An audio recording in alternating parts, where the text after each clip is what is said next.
নমস্কার বন্ধুরা, দীপিকার রান্নাঘরে আপনাদের সকলকে স্বাগতম।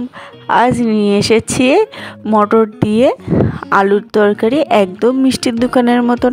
এটি খেতে খুবই সুস্বাদু হয়।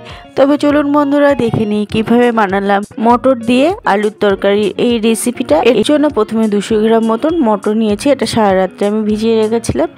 এরপর জলের মধ্যে অল্প একটু লবণ দিয়ে মটরগুলো আমি সিদ্ধ করে নেব। আপনারা চাইলে এখানে প্রেসারেও সিদ্ধ করে নিতে পারেন। এটা সিদ্ধ হতে হতে আমি একটা মশলা করে নেব। একটা মিক্সিং জারের মধ্যে নিয়ে নিলাম একটা টমেটো আর কিছু আদা ও 2টো কাঁচা লঙ্কা, ফাইন একটা পেস্ট করে নেব। এদিকে দেখুন মটরগুলো সিদ্ধ হয়ে গেছে। একদম কিন্তু সিদ্ধ করতে হবে, ঘুগনিতে যেরকম গোটা গোটা আস্তে আস্তে থাকে, এখানে মটরগুলো একদম সিদ্ধ করে নিতে হবে যাতে ভেঙে যায়। এরপর একটা কড়াইতে আমি সর্ষের তেল গরম করে নিয়েছি। তেলটা গরম হওয়ার পর দিয়ে দিলাম কেটে কুচো করে রাখ নারকেলগুলো একদম লাল লাল করে ভেজে নিতে হবে, তাহলে কিন্তু এই তরকারির টেস্টটা দারুণ আসবে। তো নারকেলগুলো একদম লাল লাল করে ভাজা হয়ে গেছে। এবার এগুলোকে আমি নামিয়ে নেব। এবার একই তেলের মধ্যে আমি দিয়ে দেবো কিছু ফোড়ন, একটা তেজপাতা দিয়ে দিলাম আর একটা শুকনো লঙ্কা, আর দিয়ে দিলাম জিরে ও গোটা গরম মশলা ফোড়নগুলো একটু হালকা নাড়াচাড়া করে এর মধ্যে এবার আমি দিয়ে দেবো কেটে রাখা আলু। আমি মিডিয়াম সাইজের 4টে আলু নিয়েছি। আমি এরকম ছোটো ছোটো করে কেটে নিয়েছি। আলুগুলো আমি একদম লাল লাল করে ভেজে নেব। যত ভালোভাবে ভাজা হবে তত তরকারির টেস্টটা আসবে।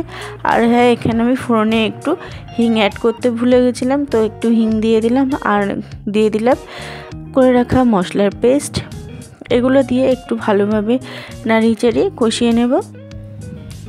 তারপর এর মধ্যে আমি দিয়ে দেবো কিছু গুঁড়ো মশলা, 1 চামচ জিরে গুঁড়ো, 1 চামচ ধনে গুঁড়ো আর 1/2 চামচ গোলমরিচ গুঁড়ো, আর দিয়ে দিলাম 1 চামচ মতন হলুদ স্বাদ মতন, আর 1 চামচ কাশ্মীরি রেড চিলি পাউডার কালারের জন্য।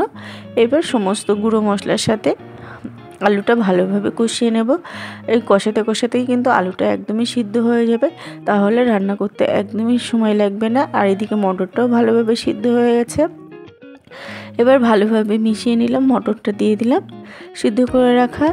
তারপর অল্প একটু জল লাগবে এখানে, তো অল্প একটু জল অ্যাড করলাম। এবার 4 থেকে 5 মিনিট মতো রান্না করে নেব। এর মধ্যে দিয়ে দিলাম ভেজে রাখা নারকেল কুচিগুলো আর দিয়ে দিলাম অল্প একটু লবণ, কারণ সিদ্ধর সময়ও আমি লবণ ব্যবহার করেছি, তো অল্প একটু লবণ দিয়ে ভালোভাবে মিশিয়ে নিলাম। 4 থেকে 5 মিনিট মতনই রান্না করে নিয়েছি, তো রেডি হয়ে গেছে তরকারিটা। এরপর দিয়ে দিলাম কসুরি মেথি। এটা অবশ্যই দেবেন, তাহলে তরকারির টেস্টটা আরও সুস্বাদু হবে। আর দিয়ে দিলাম 1 চামচ গরম মশলা আর 1 চামচ মতন ভাজা মশলার মধ্যে জিরে, ধনে আর গোটা গরম মশলা। তো রেডি হয়ে গেল তরকারি, একদমই সুস্বাদু। এটা খেতে খুবই ভালো লাগে, একবার বাড়িতে বানিয়ে দেখতে পারেন, এর স্বাদ খুবই সুন্দর হয়। তো বন্ধুরা, আজ এই পর্যন্তই। আবারও হাজির হব অন্য কোনো রেসিপির সাথে। সবাই ভালো থাকবেন, সুস্থ থাকবেন।